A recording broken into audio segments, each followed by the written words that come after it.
দেখো, রান্না-বান্না পারি না বলে কোনো রান্নার ভিডিও, ব্লগ কিছুই তোমাদের সঙ্গে শেয়ার করা হয় না। আর মা তো আমাকে রান্নার ধারে কাছেও ঘেঁষতে দেয় না। কিন্তু আমাদের বাড়িতে এসছে হচ্ছে দিদা।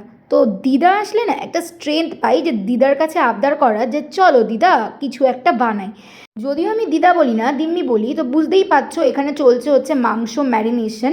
প্রথমে দই, আদা বাটা, পেঁয়াজ বাটা, রসুন বাটা আর বেসিক যে মশলাপাতি সেগুলো দিয়ে কেওড়া জল, গোলাপ জল আর একটা স্পেশাল মশলা দেওয়া হয়েছে। তো বুঝতেই পারছো নিশ্চয়ই কী বানাচ্ছি, বুঝতেই পেরে গেছো। আর আমার হেয়ালি করে লাভ নেই, বিরিয়ানি বানাচ্ছিলাম, তো বিরিয়ানি মশলাই ছিল। তো এবার এইটাই হচ্ছে আসল ব্যাপার। এই যে তোমরা যে দেখছো আমি যে খুন্তিটা নাড়াচ্ছি, এটা কিন্তু আমি শুধুমাত্র ভিডিওর জন্য নাড়িয়েছি। আমি কিন্তু কিছুই বেসিক্যালি করতে পারি না। তোমরা যারা যারা রান্না জানো আমার খুন্তি নাড়ানো দেখেই বুঝে যাবে যে আমি রান্না নয়, একটু ক্যাত মেরে ভিডিওই করেছি।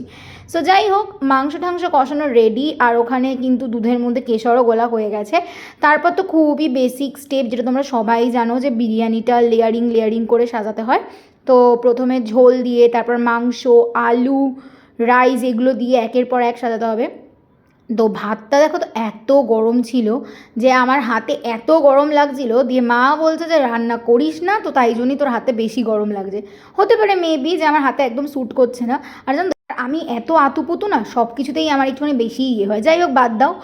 তো দেখতেই পাচ্ছ বিরিয়ানি মশলা, কেওড়া জল, গোলাপ জল আর এই যে দুধে মেলানো কেশরটা যাতে কালার হয় তাতে দিয়ে দিচ্ছি। আর শোনো একটা কথা, তোমরা যারা ডায়েট করো না, এই যে এত এত ঘি, এত এত তেলের মশলাপাতি রান্না জীবনেও কিন্তু আমার ভিডিওটা দেখে করতে যেও না।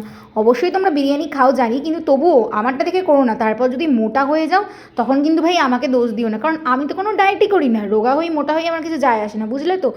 তোমরা যারা ডায়েট করছো তারা কিন্তু দেখোই না। চলো টাটা।